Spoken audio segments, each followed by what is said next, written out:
Hello guys, welcome to my channel selection 90।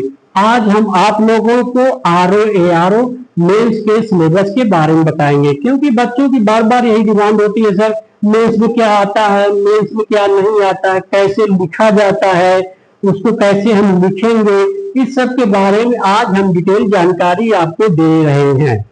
ठीक, देखिए RO mains syllabus किस प्रकार से है। आरओ मेंस सिलेबस में क्या होता है, सबसे पहले सामान्य अध्ययन के 120 प्रश्न होते हैं, 120 नंबर के। कितने होते हैं? 120 प्रश्न, 120 नंबर के। ये होते हैं ऑब्जेक्टिव टाइप के। किस टाइप के? Objective type. इसमें आप टिक लगा के गोला भर देंगे। अगर आपने इसमें 90 प्लस स्कोर खड़ा कर लिया तो बहुत अच्छा स्कोर माना जाता है। ओके, देखिए इसके बाद आता है समान हिंदी व आलेखन।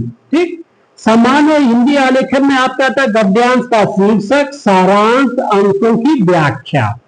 ठीक है, इतने आप में क्या करेंगे, इसमें शीर्षक एक गद्यांश दे देगा, उससे आपका पूछेगा, शीर्षक पूछेगा, उससे एक दो क्वेश्चन बना के पूछ लेगा, फिर सारांश देके उससे पूछेगा इसका भावार्थ बताइए, फिर अंशों को जो अंडरलाइन कर दिए कराता है उसका भी वो व्याख्या कराता है हम लोगों से।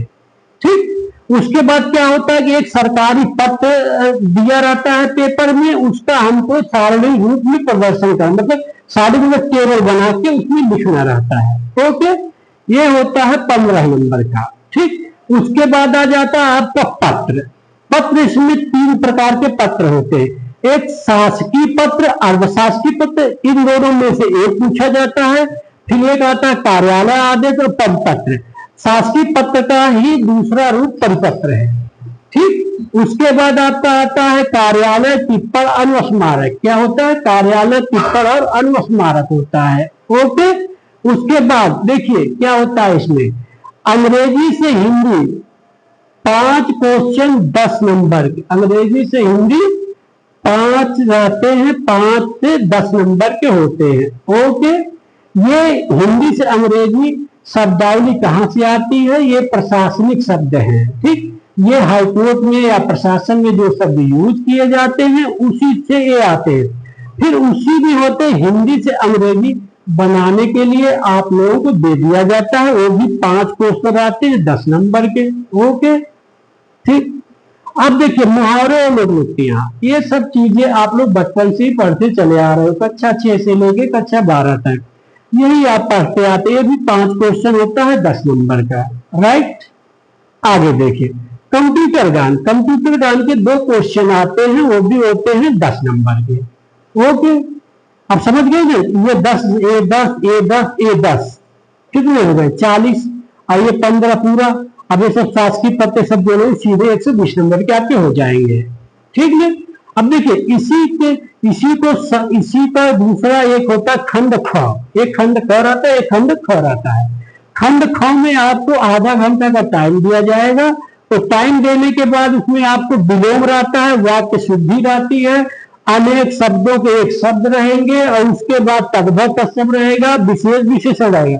जबकि ये सब चीजें आप प्री में पढ़े रहेंगे, प्री में आप पढ़े रहते हैं, लेकिन इसमें क्या होता है, विलोम 6 दे देगा 12 नंबर का, वाक्य शुद्धि 6 दे देगा 12 नंबर का, अनेक शब्दों के एक शब्द दे देगा 6 दे देगा 12 नंबर का, तद्भव और तत्सम मतलब 12 नंबर का रहेगा, विशेष और विशेषण 6 रहेगा 12 नंबर का। ठीक, ये जो है आपको जैसे सुबह के टाइम ये दे देगा पेपर, शाम के टाइम ये पेपर दे देगा, जैसे ये पेपर समाप्त होने वाला होगा उसी समय आपको ये पेपर आधे घंटे का दिया जाता है। ये होते हैं ऑब्जेक्टिव डेटा। ये कैसे होते हैं? ऑब्जेक्टिव रहते हैं, लेकिन आपको उत्तर उस कॉपी में लिखना पड़ता है। हाँ, कॉपी में क्या होता है? लिखना पड़ता है। हाँ, पेपर में ऑब्जेक्टिव रहेगा, लेकिन उसको लिख देगा इसका विलोम ये है, इसका विलोम ये है। ठीक है,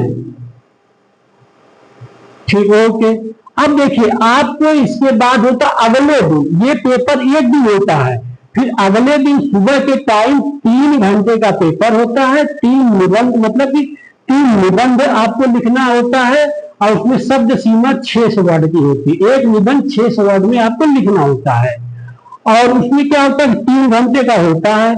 उसमें देखिए वो टॉपिक दिए रहते हैं, इसी टॉपिक से आपको निबंध लिखना रहता है। मतलब खंड क में ये दे देते हैं साहित्य व संस्कृति, ठीक। और उसी में रहता है सामाजिक क्षेत्र से, उसी में रहता है राजनीतिक क्षेत्र से। इन तीन खंड क से तीनों में से किसी एक क्षेत्र पे आपको निबंध लिखना रहेगा। हाँ, एक निबंध 40 नंबर का होता है, 40 का ये रहेगा, 40 का ये रहेगा, 40 के ये 120 नंबर, टोटल 120 नंबर के निबंध आते हैं। और खंड ख से विज्ञान प्रवृत्ति आएगा, ठीक। और उसी में आता है आर्थिक क्षेत्र से, और उसी में आता है कृषि एवं व्यापार से।